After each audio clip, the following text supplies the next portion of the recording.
All those who opposed? Any abstentions? Okay, last week's minutes have been approved. Do we have anyone here today for open forum? No?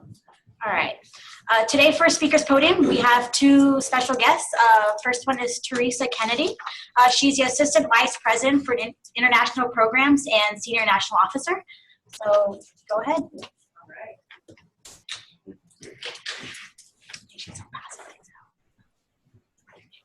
Thank you very much for allowing me to come and speak to all of you. This is really an honor. I've been hoping to do this since the OIP opened up. Office of International Programs, I'm going to pass around two different handouts. The first one is just to give you a little taste of some of the international trips that have been going on, because I'm going to talk to you about what we can do for you. Okay?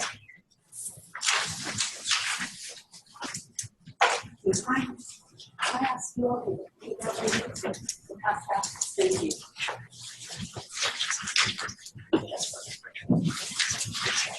You'll also pass one of these. I'll have that too. And I'll take one. Okay.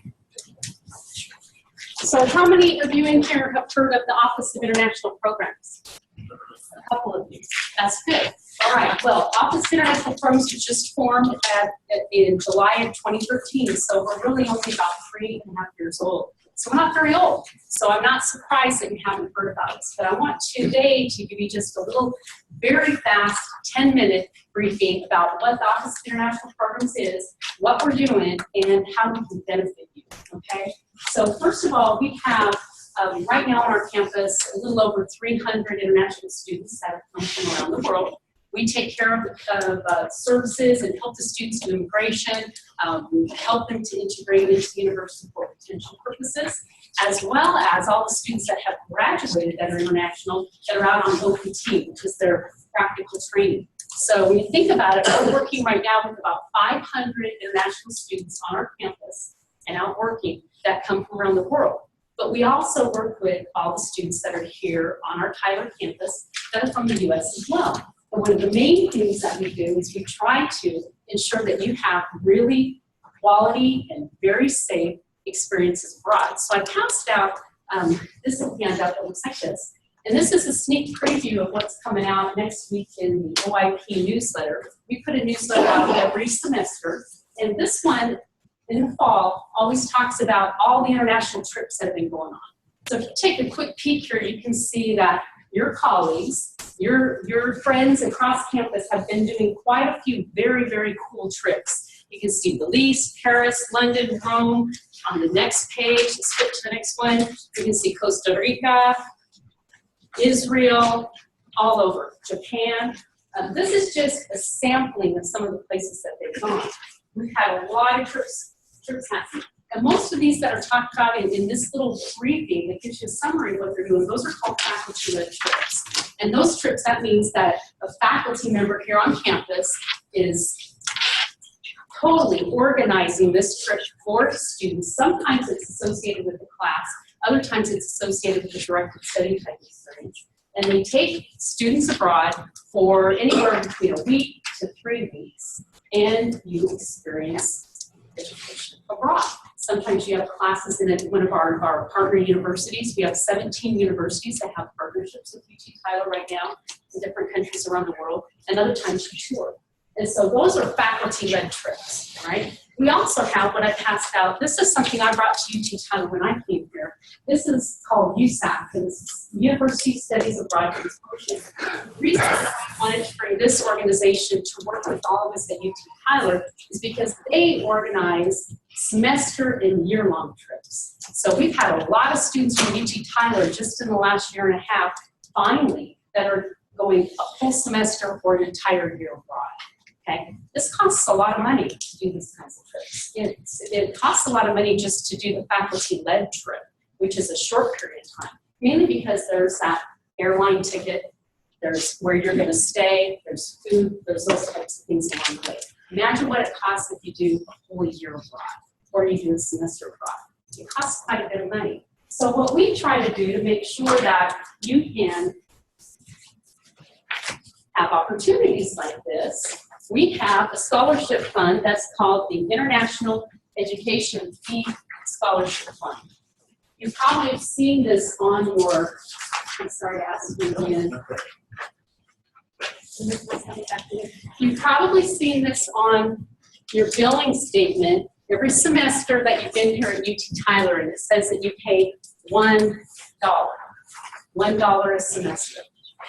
So what this $1 goes to is called the International Education Fund, and that's what this little handout talks about. And what this is this is a pool of money that is awarded back out to students. So every semester, we get students that apply for a scholarship to be able to study abroad, okay? And basically, they put in, if you think about it, if they're a junior and they only paid $1 a semester, they put in how much? $6. $6, right? They put in $6, and we're awarding scholarships back anywhere between $300 and $1,500. So that's what this scholarship fund allows us to do. So when you think about it, that's not very much money at all. That's $8 in a 4-year experience here at UT Tyler. So that fee came into effect because your group, the student government, voted to put $1 towards study abroad, which was fantastic. But many years ago, when that was voted in, things were a little different. Things didn't cost so much as they do now. Now prices have increased. So what I'm here to ask you all to think about is increasing the international fund by either $1 or $2. Okay, so increasing it to maybe $2 a semester. Okay, which would mean that you pay $16 in your entire 4-year time here, or maybe even $3 a semester. What's that? The cost of buying one coffee at the coffee shop. Okay, so if you can think about what could be done and how many scholarships we could award out and how that could affect all the students on campus, I think you would be amazed, because these trips are unbelievable. What I put on the back here for you is just so you can see what the scale is, $300 to $1,500. That's on the front page. That's what the award is intended to be able to give to students. And we typically are able right now to give students about $350 a piece with this, which doesn't go for much when you're thinking about traveling abroad. So we're really hoping that you'll consider increasing the fee. If you look on the back, I thought you might be interested to see some of the countries that students here on our campus just in the last 3 years have traveled to. On faculty-led trips, there's been 17 different countries that students have been to. The USAC program, which goes around the world for a semester and year-long programs, they've been to 7 different countries for year-long programs. Now let's look at the very bottom. And I did a little comparison for you so you could see what other students across the state of Texas are spending on this same exact fee. So if you look at it, you start with Arlington. They just recently, this last year, changed the way their fee is structured, so they now do pay $1 a semester. Before that, they were getting $51,000 just out of the general fund coming out of fees. They were receiving $51,000 to award out for scholarships. Think about how much do we get here if we have 9,000 students. So we get maybe $9,000 a semester, right? 2 semesters, we have about $18,000 to award out. Arlington's general fee category is $51,000 to award out. And they decided, hey, wait, all these other universities around are charging $1 or $2, and we have more than 51,000 students here. So they changed theirs to $1. Does that make sense? Because now they're getting more, and they're hoping that then next year they can change it to $2, having more to award. If you look at UT Austin, each student pays $3 a semester. Dow, UTD, $3. El Paso, $4. Green Basin, nothing, because the study of our program is just now forming. Okay, so you can see we're pretty low on that spectrum of what students are paying into this scholarship fund. I also thought it would be interesting to look at, oh, I'm sorry. None of you got this document, did you? You need to yell at me on those kinds of things. But by the way, I've been up since 3:30 this morning. We at the Office of International Programs, I'll go get some more for you. At the Office of International Programs, we're running a webinar around the world that this morning started at 4 a.m. And so we were all, four of us were at the OIP answering questions. We're doing webinars from 3:30 this morning until noon. So I am a little rummy, so I apologize. Please forgive me. Who didn't get what? Can I have you guys just switch that, please? All right. So what we're really hoping that you'll do is consider raising this fee so that we can award more money out to all of you across campus. Also wanted to ask if any of you are familiar with International Fest. Did any of you attend International Fest last year? A couple of you? International Fest is the best opportunity for all of the international students and those that have studied abroad on our campus to share what they've been doing. And so last year we held the first International Fest on our campus, and students had posters. We had it over in the UC Hall room, and they shared what they had done abroad, and everybody got to sample international foods. That's coming up. And so that happens for International Education Week. And so the Office of International Programs also wanted to invite you to that as well. All right, so I brought a little flyer for that. I'll pass those around as soon as I'm finished, but I first wanted to answer any questions you might have about the International Education Week. Yes. So I went on the Cambodia trip last summer and I was awarded a scholarship, and I thought it was a great opportunity. It made it much more affordable to go because the trips are really expensive. But if we vote to increase the fee, would you be increasing the caps or just the number you're giving out?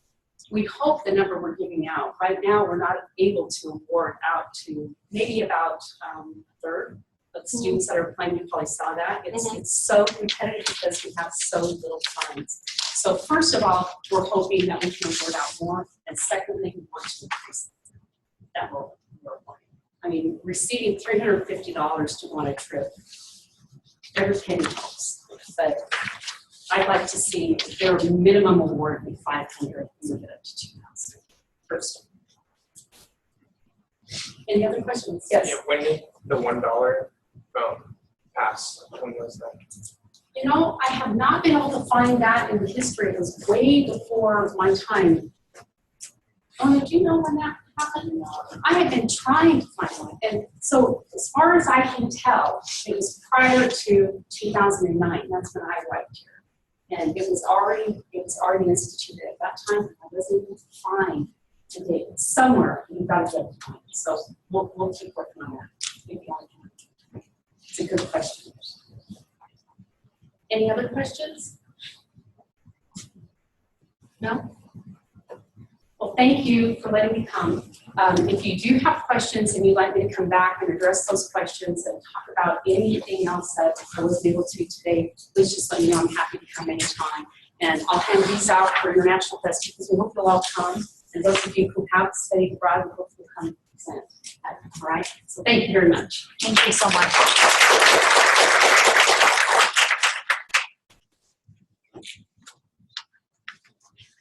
All right, next on our speaker's podium, we have Ms. Ona Tolliver. She is the Dean of Students and Assistant Vice President for Student Affairs. She will be discussing about the food pantry, which is an initiative that student government is willing to take on. So, thank you guys so much. I appreciate you making some time for me today. How many of you guys have any knowledge about the phrase food insecurity? Anybody ever heard of that? You have? Anybody else? You heard of that? So your charge for tonight, whether Student Government Association decides to take this on or not, is to Google food insecurity in college students. So primarily, what I want to talk to you guys about is that the whole concept that there are individuals on our campus and members of our community who might not have enough to eat. They might not have enough to eat because their financial aid hasn't come in, or they might not have enough to eat because they're choosing to put gas in their tank so they can go to work every day and make money to buy their books, to make money to feed their families, to make money to pay for their education. So we're all very fortunate, and none of us have ever been without a place to sleep, with without a way to get around, without an opportunity to have 3 square meals a day and snacks, without the chance to sit with your friends at the coffee shop and actually enjoy coffee. So what I'm hoping Student Government Association would be willing to do is to work with us, with the Dean of Students Office, to work with Leadership and Service, to establish a pantry on our campus.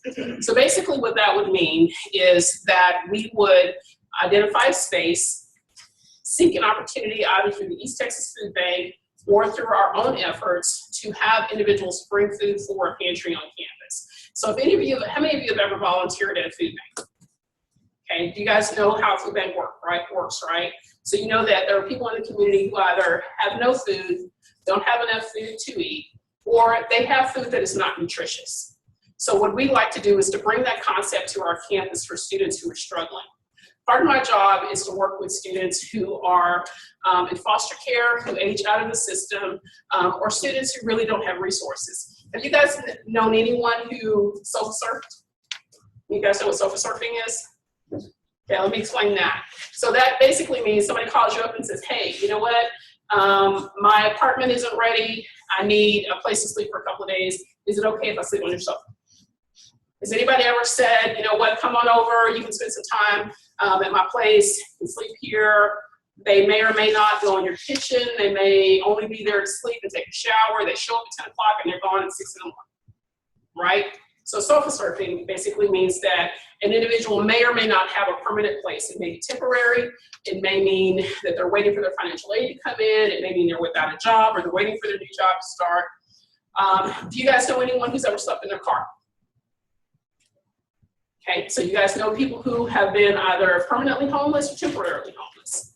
So what I just described to you guys, from the sofa surfing, the food insecurity, excuse me, the lack of nutrition, and sleeping in their cars, have all been things that I've dealt with our students right here on the UT Tyler campus in this last year. We have students on our campus who are homeless, students on our campus who go without, students and members of our community who don't have enough to eat and don't have an opportunity for any real nutritional food value to be added to their diets. So what I hope will happen is that you guys will do some research, you'll look into it and see if this is something that you can commit to long term. Because I certainly can work with my team. We've been willing, this has been something that's been on my heart and on my agenda for a couple of years now, but because we've had such an increase in the number of situations that I've had to deal with in the last year, it's time. It's time for us really as a campus and as a community to step up and look out for better ways to serve our community and our population right here. I want you guys to continue to serve the Smith County and Tyler community, but I also think that we need to take care of home too. So what I'm hoping is that this is an initiative that is not just a senator initiative. This is something that student government is willing to commit to long term. The other side of this, besides providing some support to members of our community, is that we also now can give an opportunity for our students who are looking for ways to volunteer on campus. So we would basically look at setting up a food pantry that would be open maybe once a month, maybe once a week, maybe twice a week, from various times. You know, we'll have certain blocks of times where we'll be open. We would stock the food, we would do intake, we would connect students with resources, we would market the pantry, we would identify a location on campus that would be suitable for that. But that means that as a student who might be a marketing student, this is an opportunity for you to work with the pantry, to work with student government, to work with my office, and student life and leadership, and helping to expose our students to this opportunity either through volunteerism, through an opportunity to donate, or for students or members of our community who are in need. If you are a student who's looking into going into nonprofit, anyone who plans to do nonprofit work, everybody wants to make money, okay? I guarantee you that there is a component within any corporation that you choose to work with that has some type of philanthropic endeavor that they are embracing, whether it is homelessness, domestic violence, you know, whether it's working with the youth in the community. So this skill set that you would gain from working and volunteering in our campus food pantry is something that you can't buy. You can talk about it in the classroom, you can go out to the community certainly and get it, but we want to give that experiential opportunity to you guys on our campus. So we've got a couple of layers that we're looking at. You know, in addition to serving our community, we want it to be something that benefits you guys as students. And part of that would be through your degrees and also enhancing what you do maybe through your student organizations, but also to allow opportunities for individuals to do that. Most recently, we met, President Divya and Chase and I met with the folks from the East Texas Food Bank to talk about how we might work with them in partnering in a way to establish a food pantry on campus. So we've got some instructions and some work that we need to do to see if that will work for us. So if it doesn't work, we're going to move forward with it anyway. There's an entity out there called the College and University Food Alliance, and they help universities establish food pantries on campus. So you guys can go look them up if you want to see what other campuses are doing. A lot of articles out there about homelessness, a lot of articles out about food insecurity, and certainly there are many campuses in the state of Texas that already have pantries established. So this is something that I hope that we can accomplish together. I think that the momentum that it would gain from peer-to-peer and from the support of the Student Government Association is the direction to go.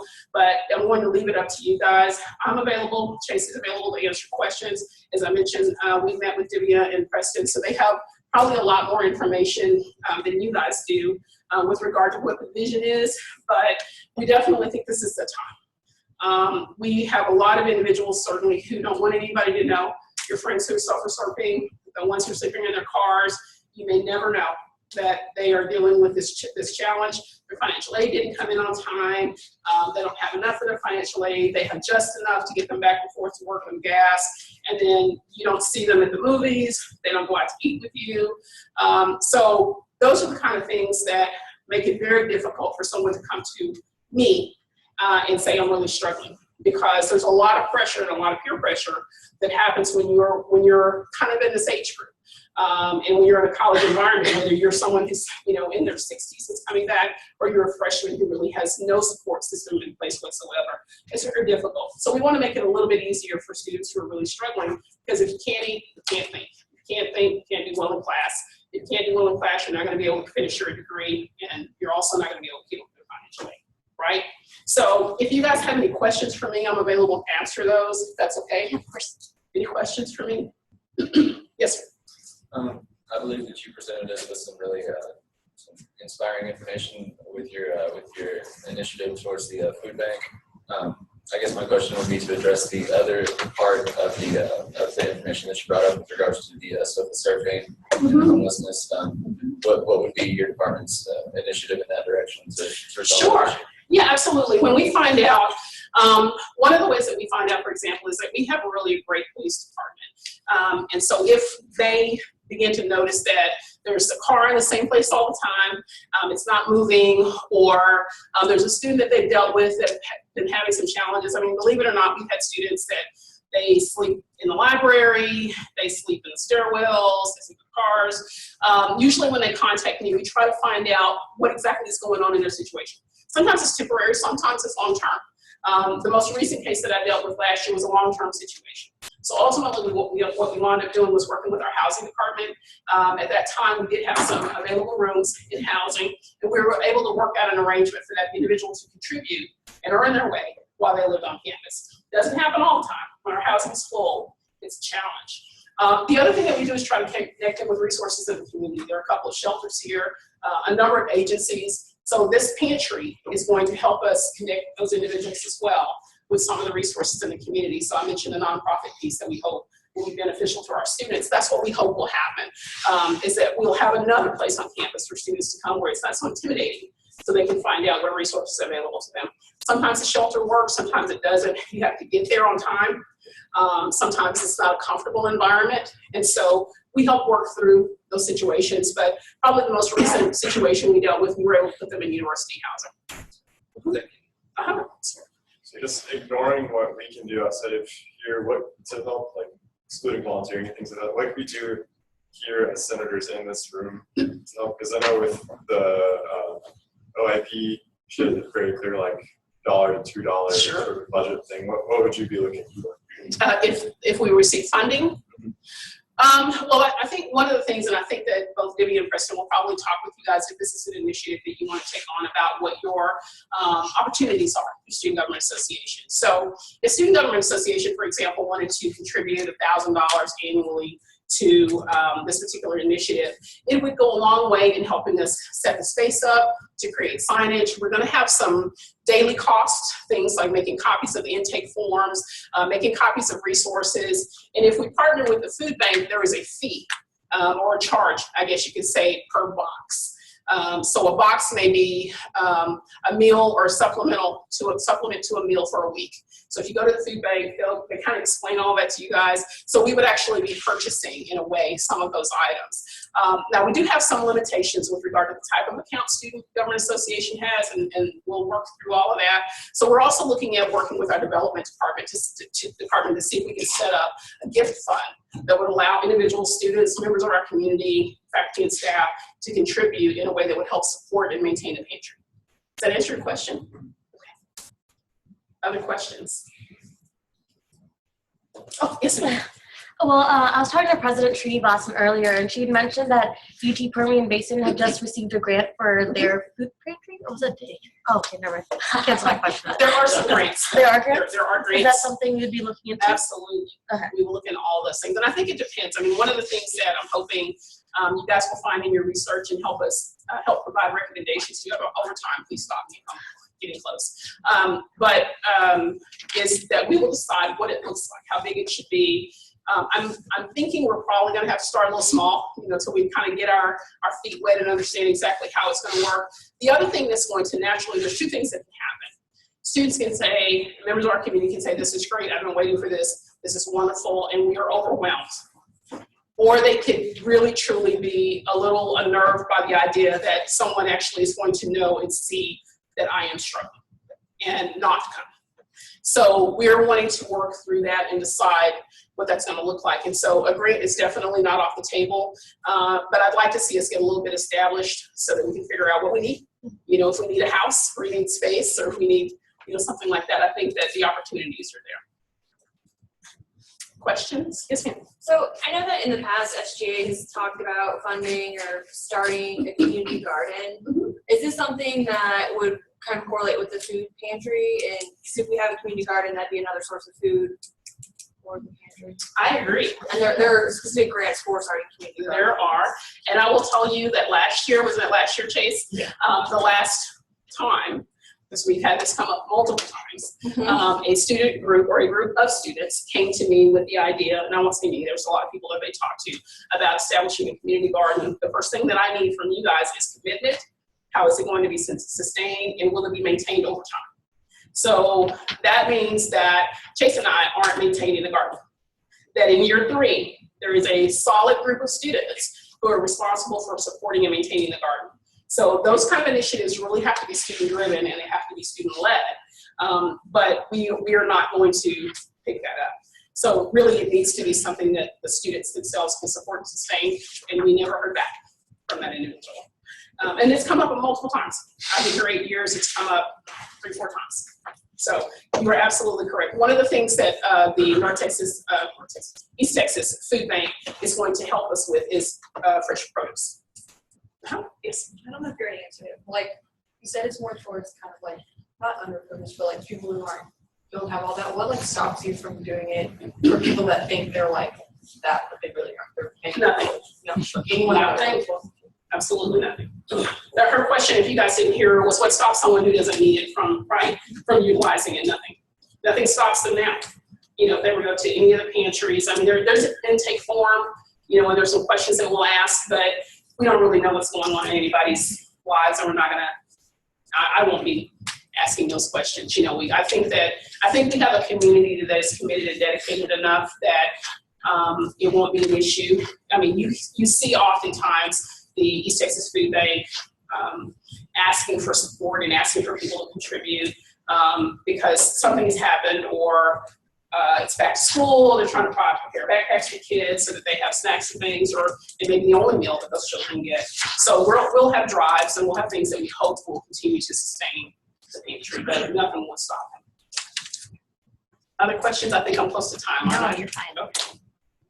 Do our students who are at distance have any questions? I don't know if you guys have the capability of. Yes.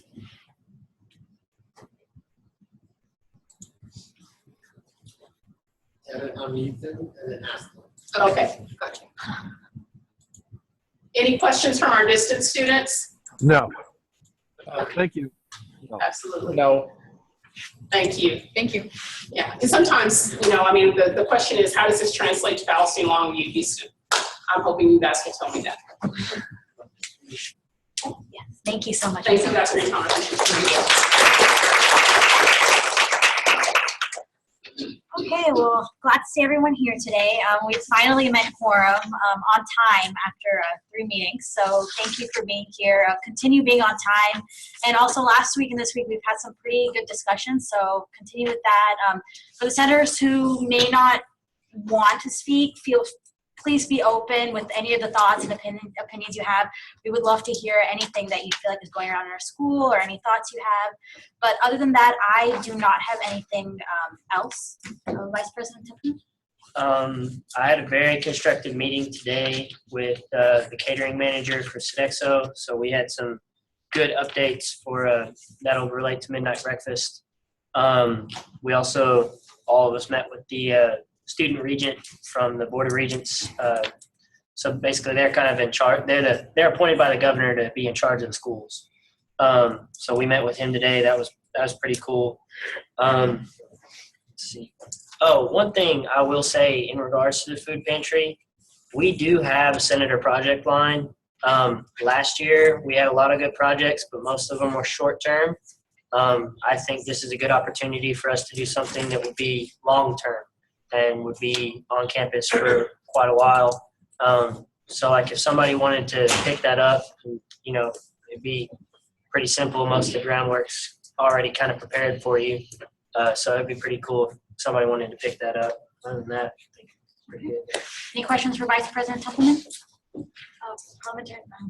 Treasurer Navarre. One of my hesitancy of that would be that would need to be continuous every year then. It wouldn't be, senator funds are always one-time funds. So if we did this year, that doesn't promise we'll be doing it again next year. So if this is something we're considering, we could always request more from the Student Fee Advisory Committee if this is a serious initiative that the General Assembly wants to take on.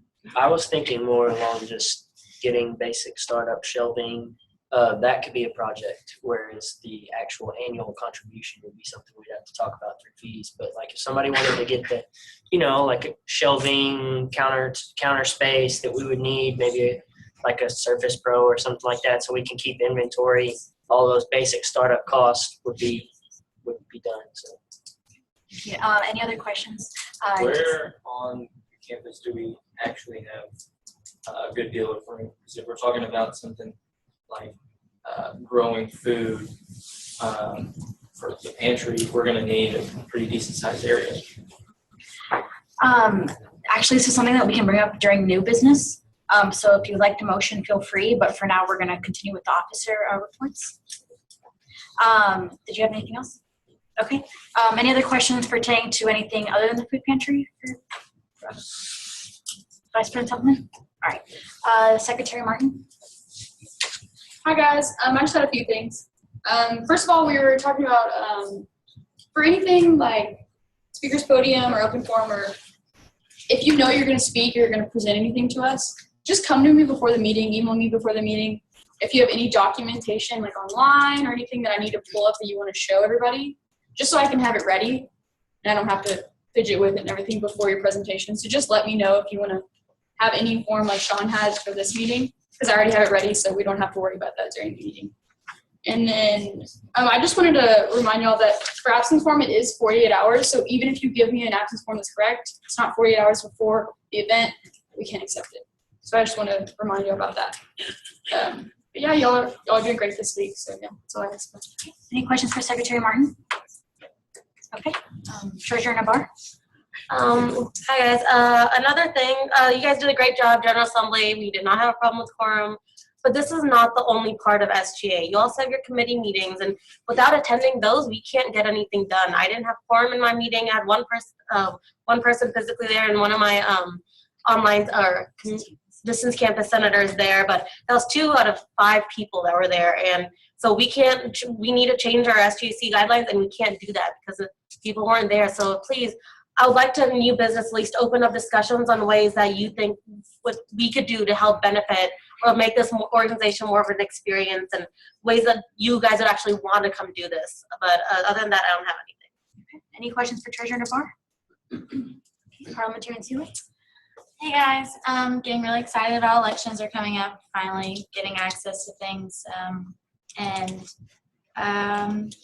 Tomorrow we do have the first info table is the deadline for applications, so it's really awesome that we have the opportunity to be in the UC and be able to physically hand out applications because not everyone knows where our office is. The third floor is not a super popular place to hang out.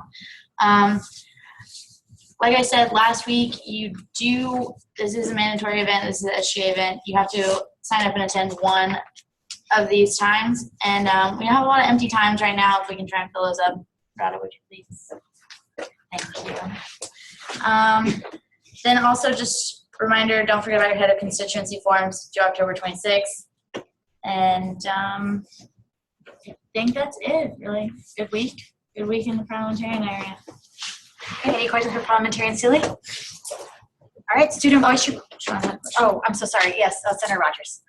Someone asked me about some guys, student body at large, who are going to institutes.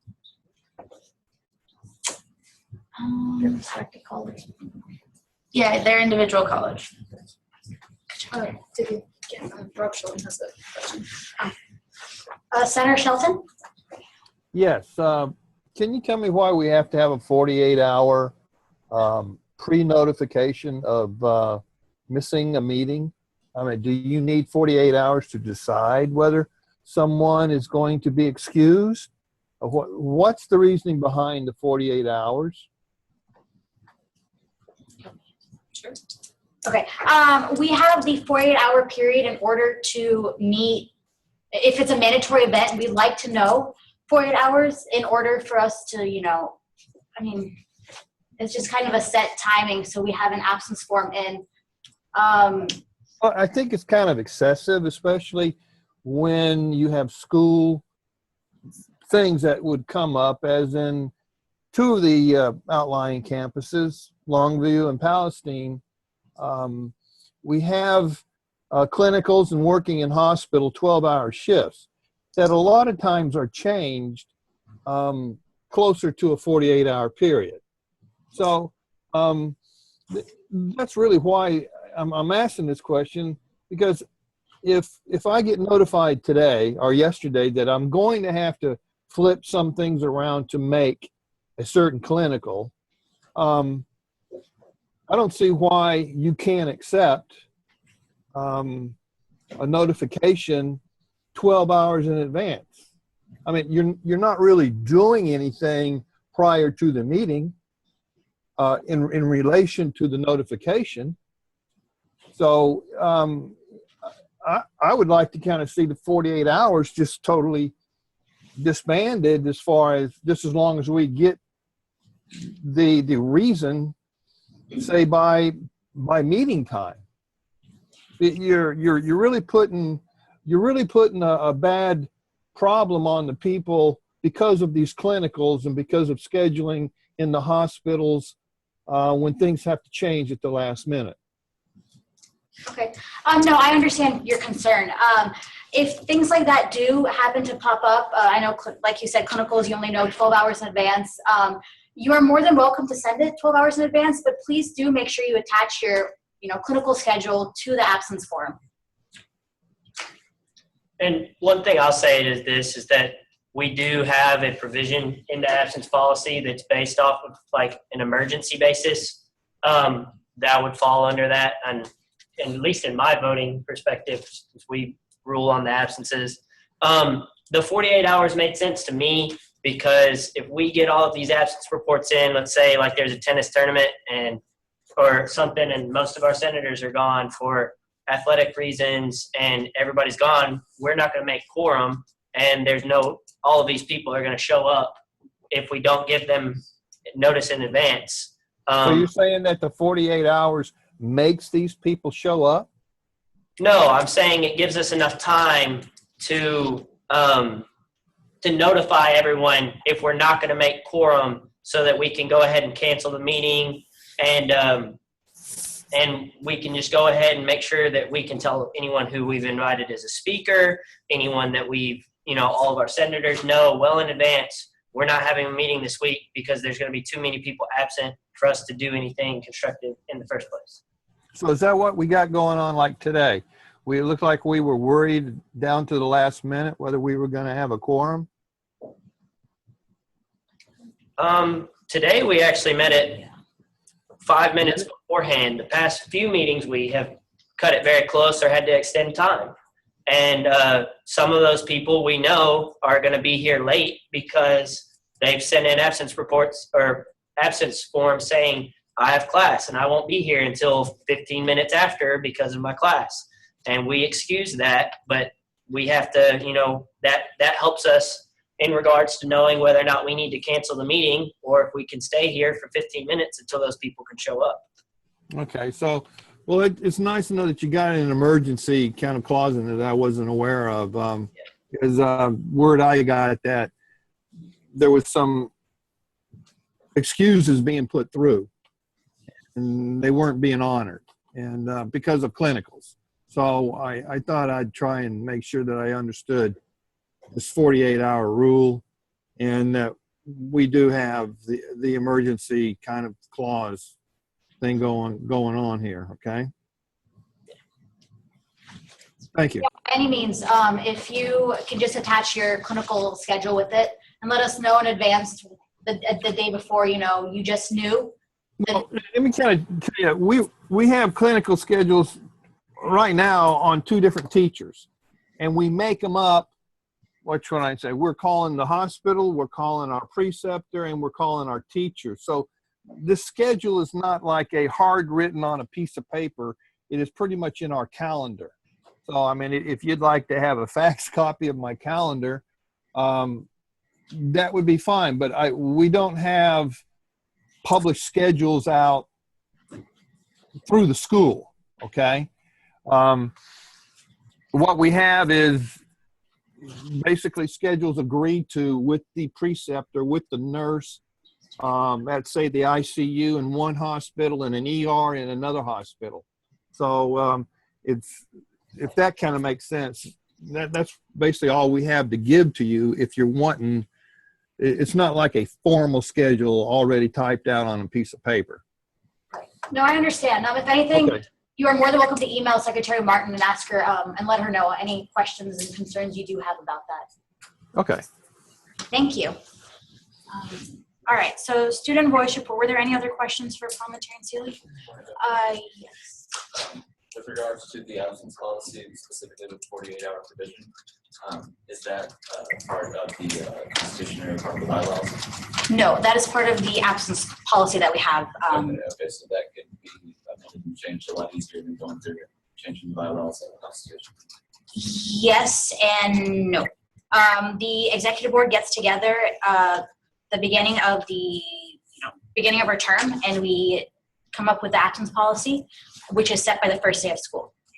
So it gets amended during the summer of the elected executive board. Of course. All right, so student voice reports. We have College of Nursing. That's me. Okay, I asked people today, and stuff because I remember the things I got back are kind of like very big things that I don't know if we could really do that. One thing I got was like people want extended time, I guess, in like themselves in the College of like Nursing building, because it's like they like us, I guess, as a whole, and they just want like time for themselves. And like, because like when you go to the library and you see blue scrubs just in like one sexual area, and then there's all these other. They wanted like a place or space to meet in College of Nursing to themselves, and then they were asking for like a place just like surrounded by whiteboards. And I don't know if there's like, a way we can like block off the time schedule and like allow them to have their like study time. I don't know. Okay, just random things I heard. I got back today. They just want like a place like kind of like them to themselves. I mean, I kind of like separates themselves from everyone's space and seem like really cooler than everyone. We're not, but they just want a place to like be in a room, like block off a time schedule or something where they can just like take like a classroom like this, like sit there and take all the whiteboards and like have the time.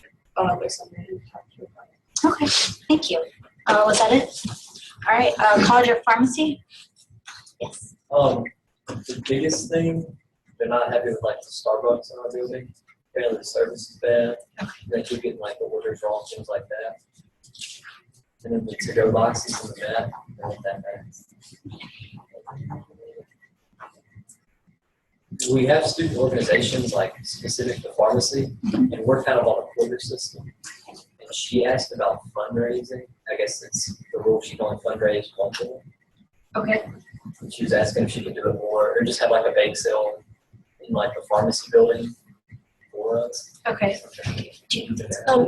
Can you restate that one more a little louder? She was like, apparently you can only do fundraising once a month for like a student organization. So she was wondering if she could do it more than that, or if there's any, because we're on like the quarter system in our building. No. I think that's something. State comptroller says that rule. That's for the state of Texas. Okay, so really. Thank you. Eagles Land, or was that all? I'm sorry. Oh, Okay, Eagles Landing? Yes. Oh, yes, Senator Gold. I've got just a few things.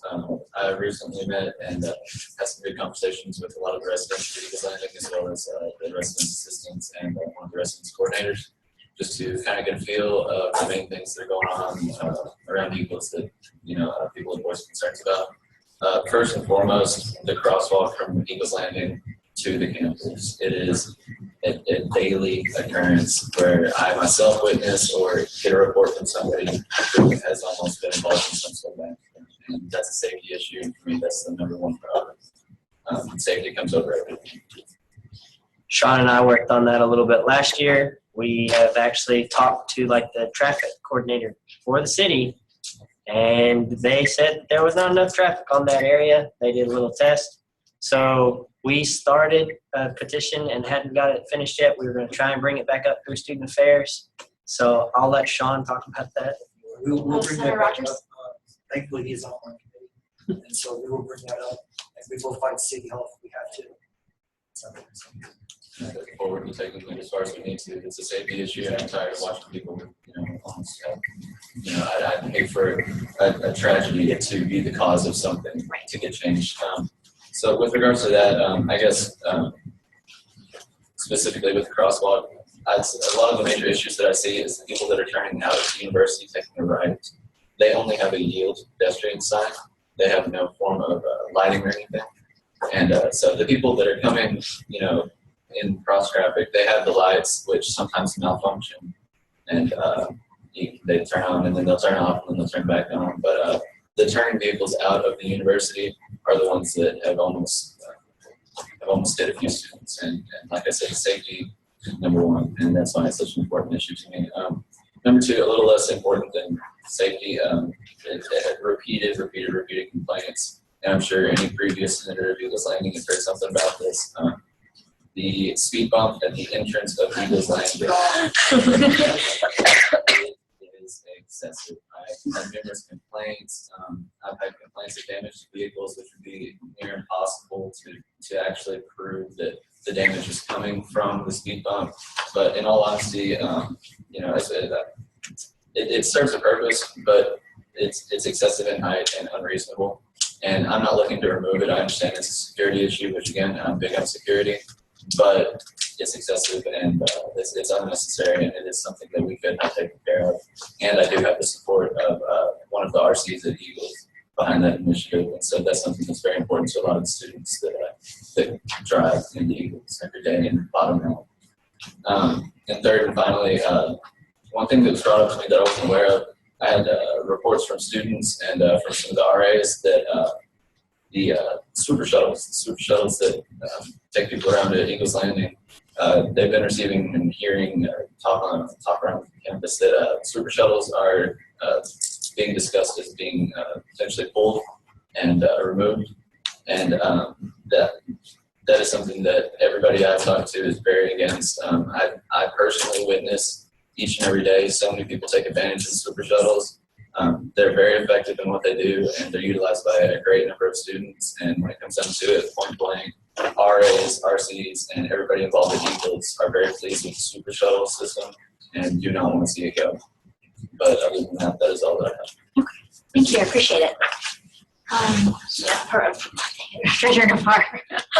Kind of on that, I think the last treasurer Marker, Matthew Marker, he actually did a study on this, and it's something I may have on my flash drive that I can forward to you. But I think the whole reasoning behind that is they weren't like even breaking even like for the cost of the shuttle, and so that's the reason I think why they had it. They like are taking it down because they weren't making, or like people weren't using it enough to actually have it be worth it. But I can definitely send you that data if I have it. Sure. And if it would be all right, I'd like to propose some of my own data, maybe surveys and kind of talk amongst the constituency and kind of make some observations as to how many people per day per week are taking advantage of super shuttles. Senator Severin? I think there's an issue of speed as well with the super shuttles. Today, I mean, I just saw a girl across the road, and one of the drivers, I don't know who she was, but just started honking on the horn as she was taking 2 students at like 20 miles per hour around the curve. And I think it should be at most like probably 10 or 5 miles per hour. Just the fact that finding the right people to do the right job is worth it more than just risking it, honestly. So yeah, no, he has my support for this. Senator Zula. I know with regards to usage of the shuttles, the university had previously used actual buses. They've slowly been sort of tapering down what we've used because just referencing again, former treasurer Marker, his work on this. If I remember correctly, the usage on the buses was costing us somewhere in like the either high double digits or maybe even low triple digits. Double digits. So yeah, I want to say it was somewhere on the neighborhood of like $70,000 to $80,000 a semester. I could be wrong on this, obviously, but it was really expensive. That's why I went to the super shuttles. But the bus usage in and of itself is kind of indicative of an overall trend of not necessarily needing a full shuttle system. I can understand having something to pull students to and from in Eagles itself. So that's just something you can try and talking about if they are trying to fully cut it. That'd be my recommendation is to find the routes that are used more often and then suggest those are retained. Like if you see a lot of usage from Eagles, keep the ones the Eagles, keep the ones that we're using, and then if we need more again, you've got the shuttles. Senator McDaniel? I don't know if this is like a dumb comment or whatever, but like with the crosswalk deal, I don't know if it's like, I mean, I like understand it, but like some people like when I'm driving in the car, they're like, well, I don't know whether to stop at the red blinking light, or I don't know whether to go at the yellow light, or do I slow down, or do I stop? I don't know if we could make it aware to students of what to do, like obviously stop at the red light. I know you have to stop at the blinking red lights because it's still students are putting like a sign that says, dude, stop, like that was something. Because I know like today, coming into the meeting, I saw like on this way, the lights were blinking and students tried to cross, but this car went. And then this car stopped and then this car went. The students are still trying to cross. I'm like, okay, it's still blinking. I don't know if there's something we can like, let's speak up. Senator Twell. I know the chief of police sent out an email at the beginning of the semester explaining how that works. I don't know if it went to the whole student body or just faculty staff, but it explained that, the solid red light means stop, nobody can go. Blinking red light, you treat it like a stop sign. So I know that the police department has tried in the past to at least educate part, if not all of our students on how it works. Thank you. Yes, but Senator Rogers. that's just one small solution. That's a public road. Now, you still got people from TJC going on that road, people that work, people that live on that road, and they don't really care about a Patriots even. So we still need to be fixed. Yes, Senator Bowman. I agree. I completely agree with Senator Rogers on that point. To the point of the buses that was brought up by the senator, I also spoke within the same conversation about the super shuttles about the use of buses that have been discontinued and informed that due to some cause taking the bus driver out on a period of leave that the buses hadn't been being used, and the buses themselves were. Like he said, financially not really making sense, not adding up. However, the the Swiffer shuttles is what I'm more passionate about. The buses, I haven't seen as many people taking advantage of. But the Swiffer shuttles is something that I have a lot of support for at Eagle. Thank you. Senator Mosley? Yes, and I use this Swiffer shuttles a lot, and I know a lot of my friends use this Swiffer shuttles. So it's a good thing to have. Okay, thank you. Any other comments on that? Okay, committee reports. Student life? I'm very proud of my committee. We had a really productive meeting. We got a lot done, talked about midnight breakfast, and after my meeting with, Sodexo today and all the stuff that went down in our committee, I see a lot of good potential out of our meeting and for midnight breakfast in general. We'll probably be covering stuff for a retreat next time. So we'll be getting a lot done in my committee, hopefully. Thank you. Communications committee? I do want to apologize to my committee. I didn't get y'all an email. There's a reason why, but I won't go into that. But we didn't meet this week. But I did my best to do what I was going to do in my committee this week, but we'll definitely meet next week. I sent out an email. Our time is Tuesday at 10 a.m. It's in the UC upstairs, like the third floor. So this week what I try to do, we updated the website, me and Josh. So everything's updated on there. All of our information, all of y'all information is on there. Events are on there. Election dates are on there. So yeah, all that is available. So that's good. And then hopefully this week we'll get more of the election information on the TVs around the campus. So that'll be a good way to advertise. And then we'll meet next week and hopefully get some more ideas going, and we'll get more on the campus. But yeah, that's all I have. Thank you. Senator Rogers? When is our SGA photo day? So after we get all the new people after elections, we will get pictures taken.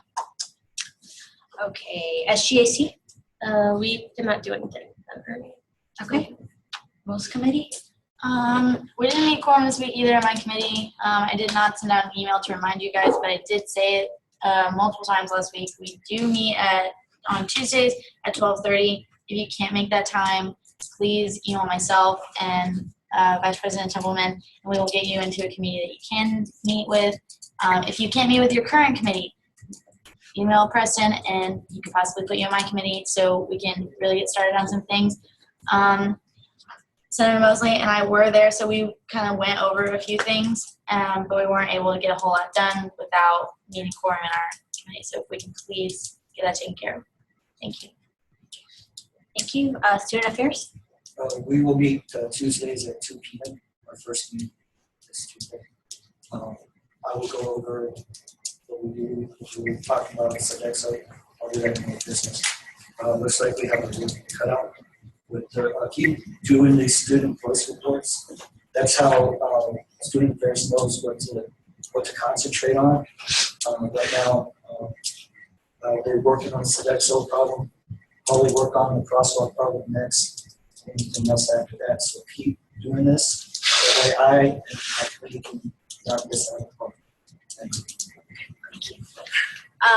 you. Residential life? And if you guys are speaking, please make sure you speak up. Yeah, we had a good meeting this week. We're gonna move meetings back to 11:30 on Mondays and just kind of stay in the same place that we were this week in the third floor of the UC. We talked about Sodexo this week and the Wi-Fi issues that are going on. It's not just at the residence life. It's not just hall was brought up, but they're telling people to go to the library, and that's also a problem as well. Thank you. All right, old business, Sodexo. Motion to discuss. Okay, all those in favor of discussing Sodexo, say aye. Aye. All those who oppose? Any abstentions? Okay. Motion has been passed. Can open up discussion for Sodexo.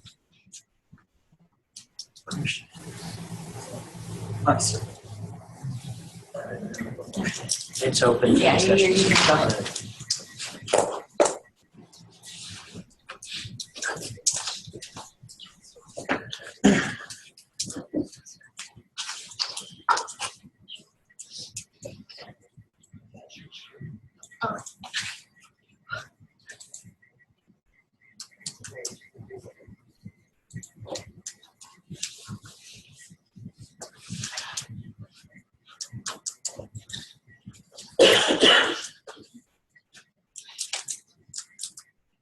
Okay, this is my first Qualtrics survey, so I do apologize. This is a work in progress. This is what I have so far. This survey was run because of our discussion about Sodexo and what they have done so far compared to previous semesters when we had Landmark. The very first question, of course, is what is your student classification? Simple, freshman, sophomore, junior, senior. The second question is, where do you live? On main campus or off the campus? What you answer on this second question, if you answer on main campus, it will ask you a question about if you have a meal plan or not. If you select off-campus commute, then you will be asked about the to-go boxes that have been in question since then. I know with the on versus off campus, I used to live really close to campus and still had a meal plan, so I still have to improve. Even though it's not mandatory, I still have. Yeah, what I meant by on campus, I also included Eagles Landing, University Pines, like really near me. When I meant off campus, I meant you have to commute miles a day. But I can change that. I probably reword that for 30 just for distance from campus.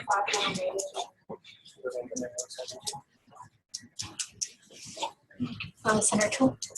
A better question might be, like Miles said, is asking if you have a meal plan rather than if you live on campus. Also, under classification, what about graduate students? I forgot. I apologize. I will make that correction as soon as possible. I'm trying to make it bigger for y'all so y'all can read it. Just hit Control plus. Taking your word for it. There's something in there. The next question, of course, what Sodexo services do you use? I put everything on there. The Met, Subway, Chick-fil-A, Holy Habaneros, Sleep and Go, and coffee shops. That coffee shops include all the coffee shops on campus. I then wrote down the Met. Sorry. I'm sorry, I know that I'm just a guest, so my apologies. I would suggest that you write down the coffee shops. Okay. Because I've had some feedback from folks in the library. So it might be worthwhile to Break it down. UC library. Yeah. Okay. And pharmacy. And pharmacy.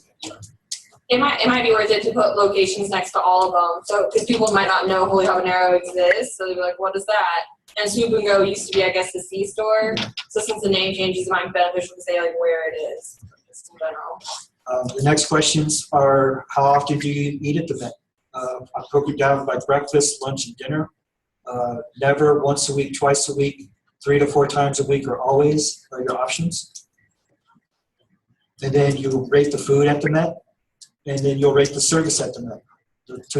I figured they might have good food, but they might have bad service, or they might have great service, but they have bad food. I wanted to separate those. Any questions on this?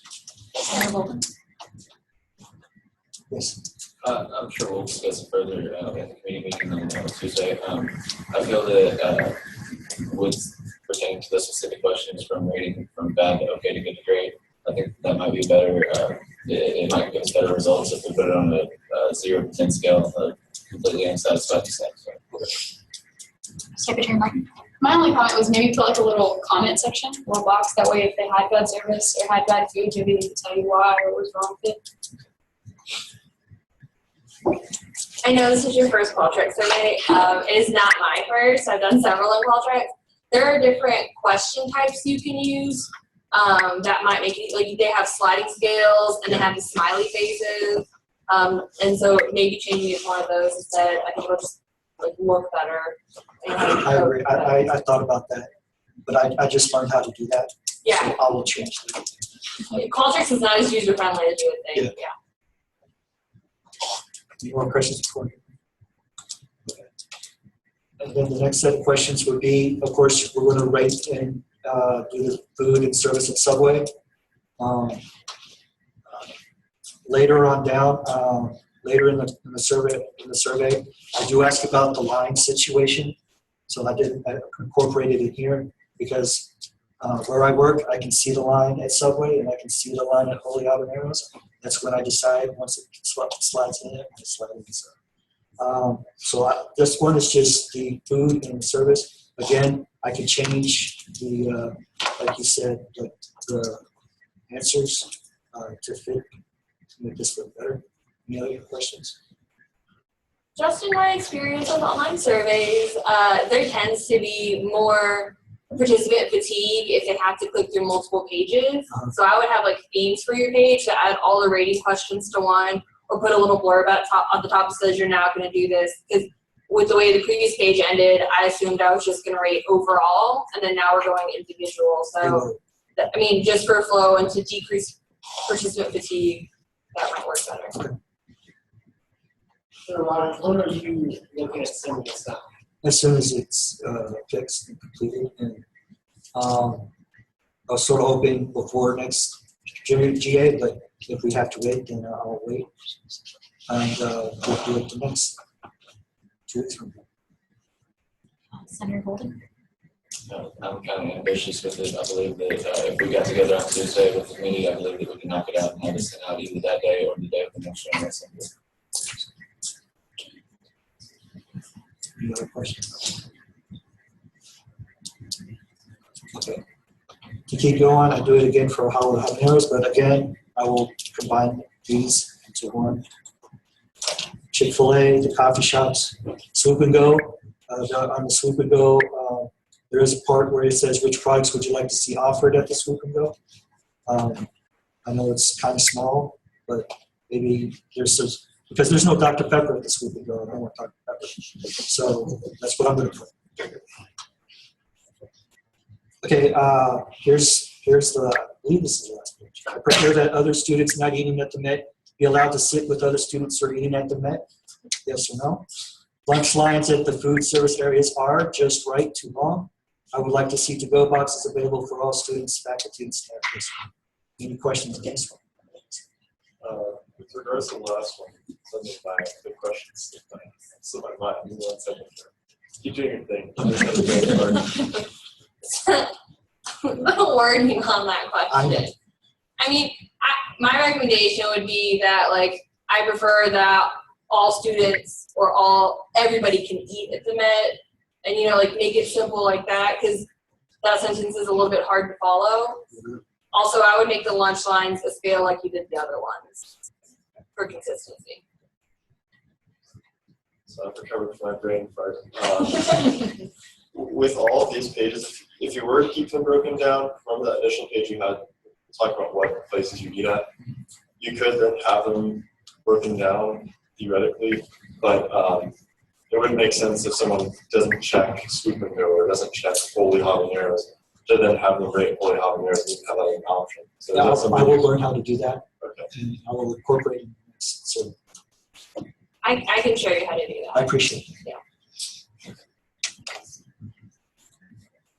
And then, so sorry, this is the last one. How would you rate the overall performance of Sodexo? And then any compliments or complaints box? Also, for clarification, there might not be people who know it, or there might be people who don't know what Sodexo is. So, comments of Sodexo, a food provider or a food provider of Sodexo.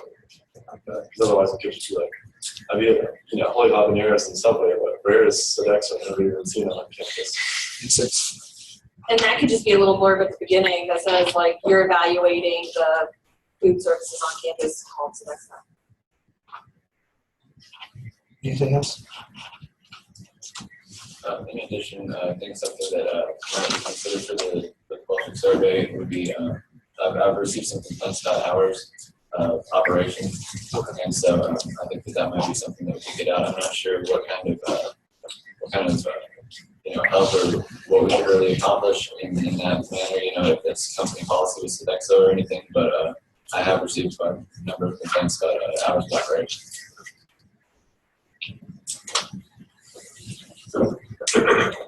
Again, apologies, my first Qualtrics, I'm new to technology, as you can tell. I will get these fixed. I will take everything into consideration. If you would like to get with me afterwards and provide any more insight or help, I appreciate it. Again, the Student Affairs Committee does meet on Tuesdays at 2. And also you can find me at the UC almost every day. So thank you. That's all I have to present. Commissioner Navarre. I would like to motion for the Student Affairs Committee to revise and edit the changes to the Qualtrics and bring it up at the next General Assembly meeting.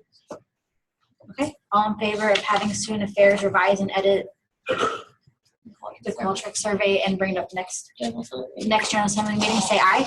Aye. All those who oppose? Any abstentions? Okay, the motion has passed. Any other new business, any other old business? Motion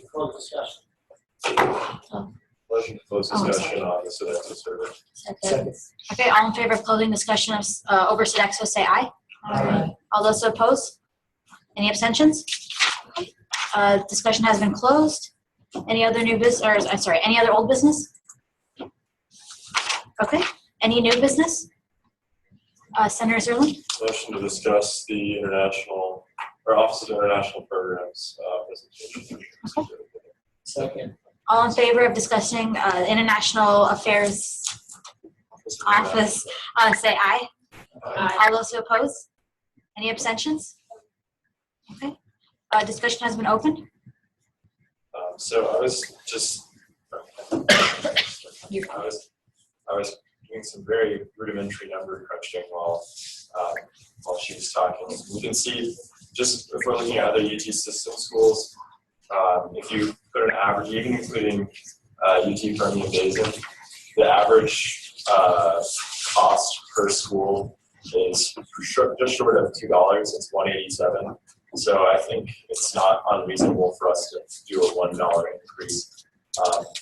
I'm not someone who thinks we need to increase student fees and every single thing in the world, but a dollar, and I understand that a dollar here and a dollar there adds up, but if we're going to try and keep on par with our fellow UT system schools and try and grow our programs to continue to better our university, I think that a $1 increase to $2 is perfectly reasonable, and you could even consider $1.50 increase to $2.50 or a full $2 increase to $3, just to make our university that much better and that much more competitive as we continue to grow forward. So.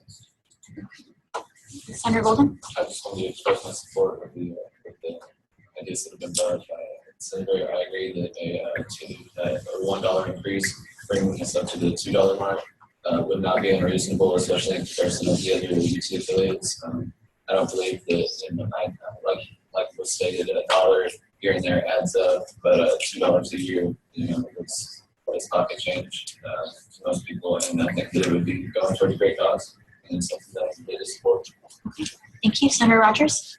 I hate to be a sourpuss, but last time we tried to do a $1 increase just on athletics, and we got shot down because people said we don't use athletics. We're going to do the same thing. We don't go overseas. I'm not trying to be a downer, but that's what happened. It might happen again. I totally agree. It's $1. I support this, but let's take the students in. That's just. Senator Zerlin? I'm sorry. Okay. Senator Mosley? I agree that maybe we should at least try to raise it. Have at least try to. Even if it does get shut down, we can still say we tried. Senator Baker? I think if we were to put it, express it in a way to students that they can better see the possible benefit, something like how she was saying, $8 and for the chance to go to Belize if you wanted to apply, make it to where they're in control. So it's not that we're trying to take the money from them, but that they have the option and that it's for their benefit. Thank you. Senator Choi? So I have two things. One, can you take a moment to clarify and refresh our memory on what this process would look like? Is it something that just SGA votes on, or does it go to SGA and then the student body? This is something that would go to SGA and then it would go to the student body. And would it happen on the upcoming elections, or would it happen next year? Hopefully it will happen during the spring elections. Okay. The next thing I fully support. So as I said earlier, I went on the Cambodia trip, and that trip cost me like about $5,000 for 3 weeks in Cambodia, and we had a lot of fun. It was a great experience. I would do it again. And I did get scholarships to go, so I didn't have to pay the full $5,000 out of pocket. But Cambodia, being a third world country, costing $5,000, I imagine some of these more developed countries are costing more. And I also look at this and think, UT Dallas, UT Austin, they have a much larger student body than we do. So not only is their student fee a little bit higher than ours, but they're getting more money in their pool because their enrollment's higher. So I personally would be for a $2 increase, put us at the $3 mark, just to make it that much more competitive, so that they have the opportunity not only to increase the amount of scholarships they can give out, but also the amount. Because I think with $1, I think that will allow them to increase the number they give out, and if we do a $2 raise, it'll be able to increase the cap on it as well. Thank you. Advisor Neves? In addition to your first question, this is also, it's important to also look in who else is going to be involved. Board of Regents are going to have to be involved, improve it, the president has to improve it, and then as you stated, the students will get to vote on it. And even if the students do approve it, that doesn't necessarily mean that it's going to get automatically passed. Having the buy-in, though, does help in trying to advocate for it and get it passed. So I just do want to put that out. Senator Sever? I agree. I mean, when you market this, you really need to express the benefits of it. I mean, I understand that it's just a $1 increase, so just make it seem like it's just a $1 increase. Don't talk about the money. Don't bring up money, because that's what turns people off. Really. So yeah, expressing the benefits, making it more persuasive and appealing, rather than shutting it down little by little by those little things that you can just switch like that. So yeah, make it more persuasive if you're going to market this, and if you're going to go through all those different agencies and everything, you're going to have to. Yeah, like what CJ was saying, synergy. Yeah, I mean, at least you can try, but try your best. Don't go half effort on this. Thank you. Senator Golden? Yes, just in response to the proposal by the senator to take not only a $1 increase, but to take it up to $2. As much as I believe in that, I would love to see that happen. I think that it's going to be a much more hard sell than a $1 increase. Coming from $2, when they see that on the ballot, they're going to say, okay, this is too much. The $2 price point is going to alienate and push away a lot more students than I think that $1. Senator. So I would say that if we market this and say that, it's not just a $2 fee increase, it's a $2 increase for scholarships, and emphasize that all of this money is going to scholarships, that kind of changes the focus, because then you're not thinking this is a fee that I'm paying for something I don't utilize. Like, I don't utilize athletics, and I did my undergrad here and I graduated, and of all the money I've paid into athletics for the fees, I don't think I've ever benefited from it, but the university benefits from having athletics. And I don't think everybody views it like that. So I think that's part of the reason why the athletics fee got turned down.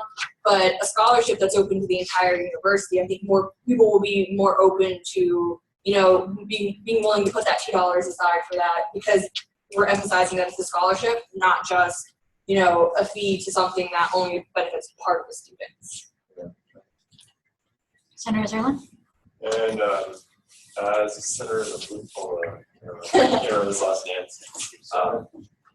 Severin. As Senator Severin said, it's all about how we frame it.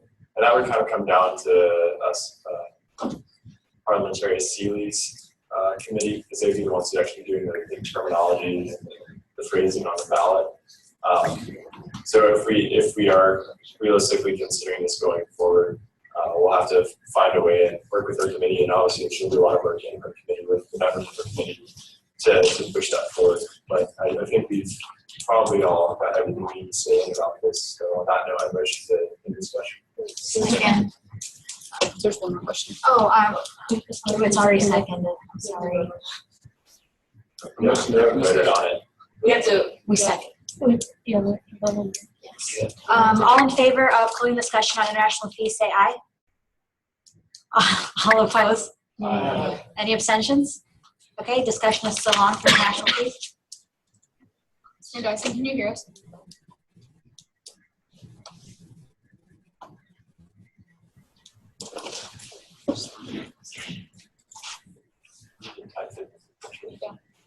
Make sure it's unmuted.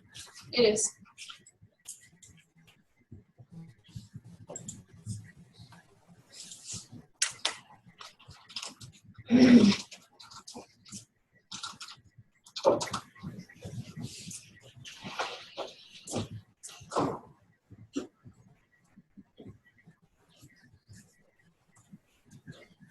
Yes, I can hear. I didn't know. I didn't hear you call me. Oh, sorry about that. I was like, it all got quiet. Okay. Yes, I see the message from Josh.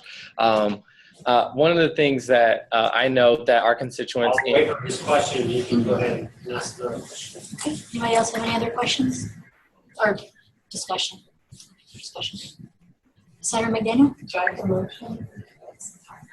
No, you can just talk about it. Okay, it's open for discussion. A lot of people have been coming up to me asking to do something about the hours in the library. So we're still discussing about international fees. Oh. It hasn't been closed yet. A motion to close discussion on international fees. We're waiting.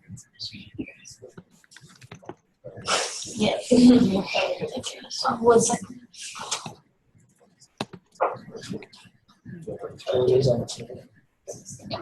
Senator Dyson, can you hear us? Yes, I can hear you guys. Can you hear me? Yeah.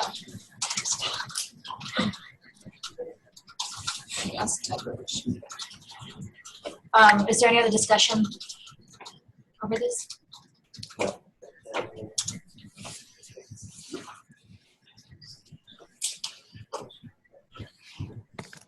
David, have you asked him for his question?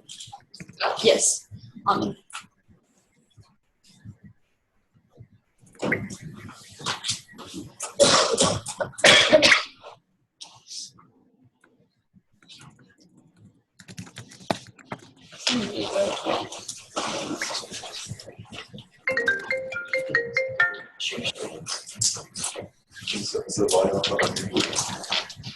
Way too many questions. Robert was able to. Yeah, Robert was able. Yeah. That was before city train screen. That's what I was saying. No idea what you say. Josh, Josh, what do you think? do you think it has something to do with the fact that the shared screen changed when we, no? I can read it. Yeah. Senator Jackson's question is, her main point is just on the framing of how the students at the satellite campus can take advantage of the scholarship, the international fee. Vice President Templeman? From what I understand is that anyone who is a part of the UT system, or UT Tyler system at least, would be able to apply to the scholarship. So anyone from satellite campuses would be able to apply just like any other student. And it would be perfectly, acceptable for them to receive said scholarships. So this applies to y'all as much as it does to main campus people. Senator Sullivan? I guess we could always try to earmark it if we were to do this to the OIP to make sure that they know to make satellite or students at satellite campuses aware of its availability. Otherwise, it seems unfair if they're paying for something. Right? That's what they're paying for.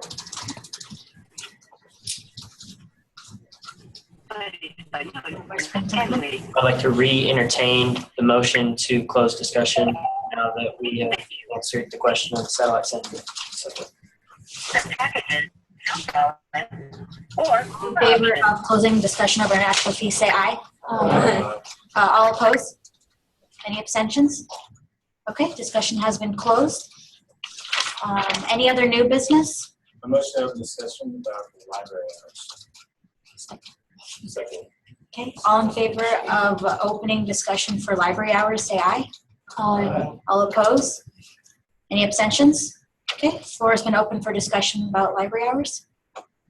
So recently, I talked to Treasurer Ryan Barr and Senator Daniel about extending the hours just to maybe 2 a.m. I mean, almost anywhere else you go, it seems those library hours stay open past 12. And since I'm up till 2 on almost a regular basis, I would like to stay at the library where I know it's a little bit safer because I have a police officer with around. And, you know, I have the option to study longer and in peace and quiet rather than going home, you know, where there is noise because I have a roommate and he has a girlfriend. So I would like to treasure that time. I'd like to really focus and actually, you know, use it for my provision. Vice President Dumbledore? The library has actually already done, it was used on their Twitter account, but they are entertaining the idea of extending it to 2 a.m. That conversation is already in very serious talks. And didn't we have contact with? I will say that we most probably next week, we're gonna have the head librarian come speak to us about opening up till 2 a.m. So definitely be there for that conversation. Senator, Is it something that would occur like this semester or would it not occur? I'm not sure about that. That's definitely a question to ask the head librarian. Yeah, I think it should be like immediate. Like, you know, I don't see how that's even like an issue. It's a time. It's not really a race for anything else. Advisor Neves? The things you gotta keep in mind is funding for staffing, adjusting staff schedules. It's not just for the library, but making sure that there's adequate security police officers. So they are gonna also have to adjust their schedules to accommodate building staying later. And we also have to take into consideration the housekeeping services that come through afterwards, cleaning up the building. So there's a lot of different moving pieces that are gonna have to be impacted first before we can implement. But as one of the officers stated, the head librarian should have a good understanding how long that time is going to take. I could see it being something that could be implemented before finals or at the start of the spring semester. Thank you. Actually, like, touch on that. Sorry about that. You're fine. Senator Bay? They put it on Twitter earlier, and I saw them. I had to pull up, and 93% of students have voted to extend time, and only 7% have voted against it. And I quoted their tweet, and I asked if there would be coffee, and if they would extend, if they did extend until 2 during finals, would they extend it even more? Because that would be, you know, and they responded and said the first semester will be experimental. Coffee will remain a finals exclusive, but no further extension of hours yet. I guess that helps me, but I mean, it is unclear. People are talking about it already. Thank you. Might be on topic a little bit, but please increase the ban. Sorry, 1 second. Senator McDaniel? So does that go without saying why they don't have the voucher now? Is that finals in the library? Well, I mean, I don't know if that's what Senator Bear? but like during finals, they have coffee like in the library on like the first, second, or third floor, whatever you put on. I was kind of hoping since we don't have a Starbucks anymore, that would kind of be a consistent thing, but I don't think that that's gonna happen right now. Senator Golden? I motion to table this discussion until next week once we receive the presentation from the library. Second. Okay, all in favor of tabling this discussion, say aye. Aye. All opposed? Any abstentions? Okay. This will be tabled until further notice. Any other new business? Motion to discuss Oda Tolliver's presentation on the food. Okay. I'm sorry, was it seconded? Yes. Okay. All in favor of opening discussion on Ms. Ona Tolliver's presentation on food pantry, say aye. Aye. All opposed? Any abstentions? Okay, the floor is now open for discussion about the food pantry.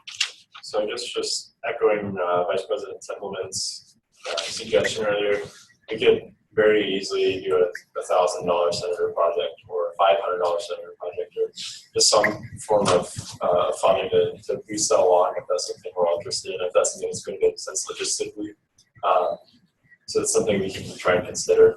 $1,000 would be obviously something that would be hard to get as a recurring senator project because you always have to have someone every single year to remember to get that in.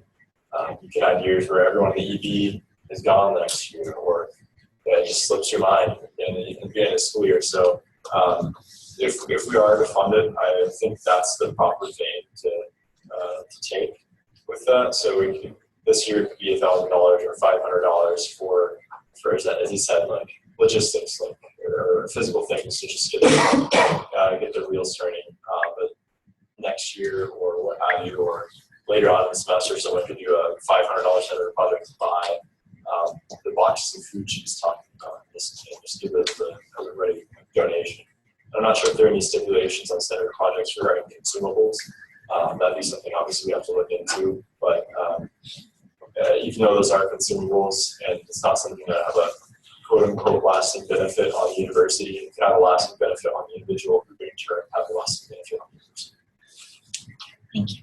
Senator Golden? I believe that was very well spoken and that was a great point. And just wanted to express my complete total support for the idea of however it is accomplished, being a senator project for 1 year and then the next year we take a look at it and see if we can pick up another, or if there's some kind of way that we can make this a long-term thing, which is what I would honestly prefer.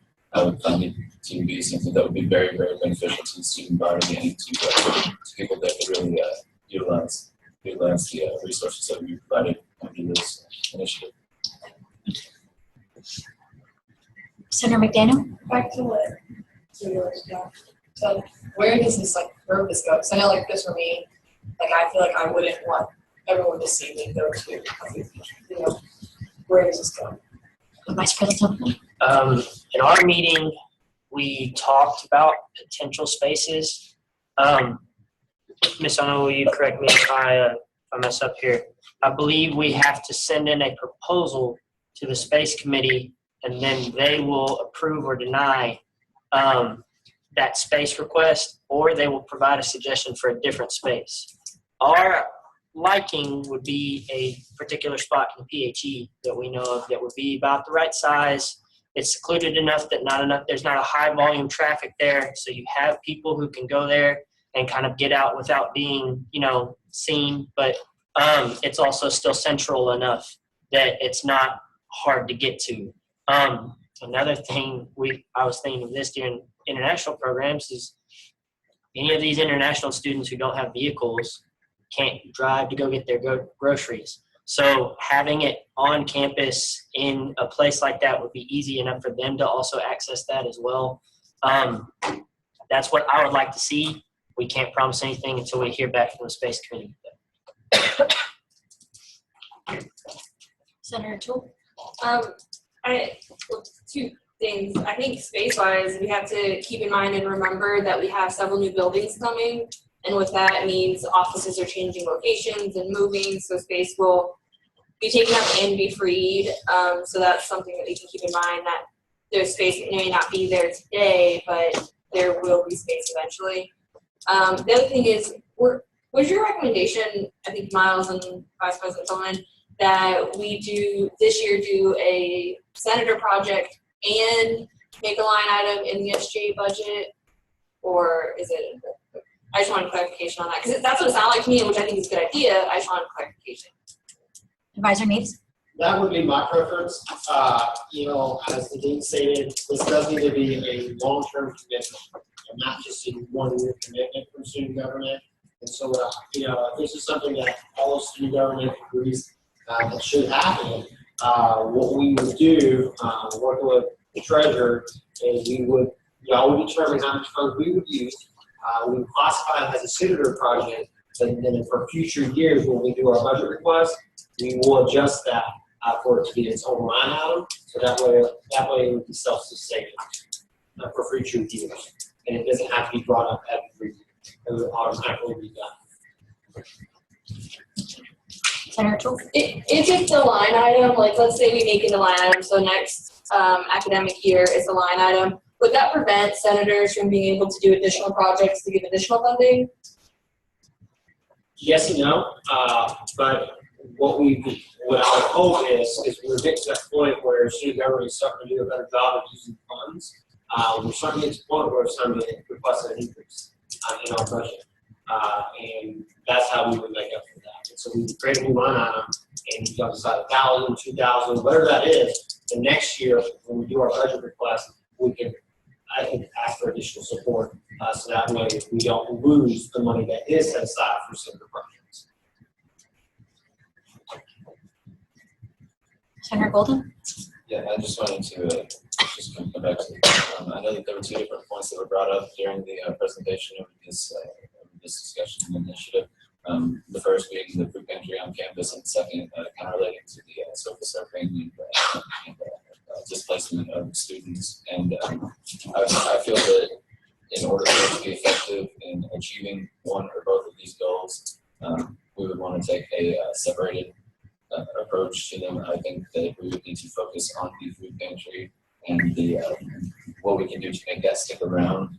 And in addition, you know, as another order of business, we could look towards what we can do for the students that are displaced, homeless or sofa surfing. But I strongly support the idea of giving students the opportunity to volunteer at this food pantry. I think that would be a great initiative to get students involved within the community, and it would help a lot with logistics and everything as far as providing staffing before the food pantry as well. Thank you.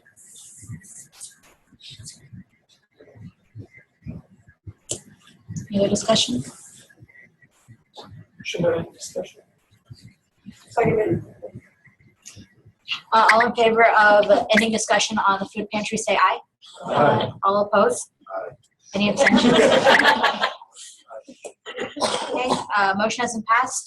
Discussion has been closed on food pantry. Any other new business? Okay, advisor comments? You know, I've been talking about it every week about quorum, and I really want to thank y'all for being here on time, especially since we had guest speakers. I do appreciate that. I do want to reiterate what the treasurer said, though. This is only half of it. And so I was very disappointed to hear that there are several committees who did not meet because they have quorum in those meetings.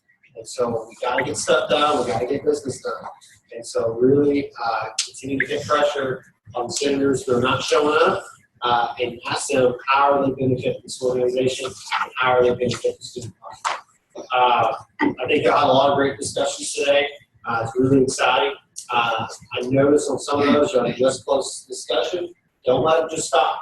And so if this is something that you are passionate about, make sure you go to your committees, see if this is something that you need to move forward, and bring it back up next week or future weeks, and start making motions for action. So that way we can get the process going, and it will not be too late to dismiss it. Other than that, I do not have anything else. Okay. Thank you. Any announcements? I'm so sorry. Parliamentarian Seeley. I do want to thank you guys for the awesome discussion we had today. This is really productive, General Assembly, I think. But I do, as parliamentarian, I do have to think about Robert's Rules of Order. Today, during our discussion, I think multiple times someone spoke up without being recognized by President Srinivasan, and that's not proper procedure. And I understand that we haven't had a retreat and we haven't had official training, but I do want to make sure it's known to you guys. That's why we didn't say anything during the meeting. I waited till now before you speak, unless if you keep your Robert's Rules, use one of those Robert's Rules phrases that doesn't require being recognized. You do need to be recognized by President Srinivasan before you speak up. Thank you. Yeah. Okay. Can I entertain a motion for?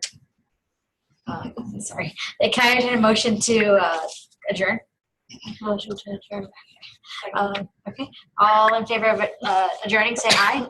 Aye. All those opposed? Any abstentions? Okay. Secretary Martin, can you dispense roll call, please? President Srinivasan. Here. Vice President Tiffany. Here.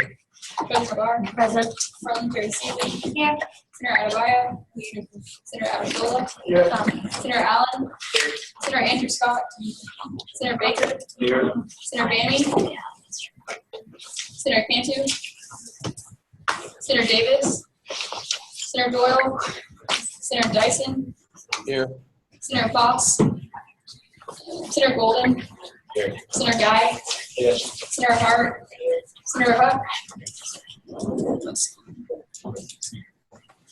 Senator M. Johnson. Here. Senator Kosich. Here. Senator McDaniel. Here. Senator Mosley. Here. Senator Nafrati. Here. Senator Fagundes. Here. Senator Riggins. Senator Rivera. Here. Senator Rogers. Here. Senator Segal. Senator Severn. Here. Senator Shelton. Here. Senator Toole. Here. Senator West. Senator Zorley. Here. Meeting adjourned.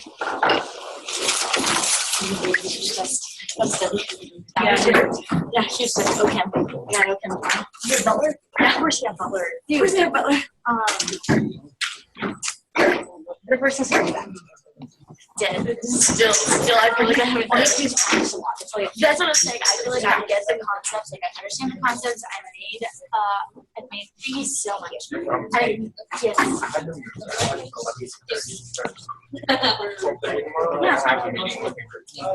Yeah.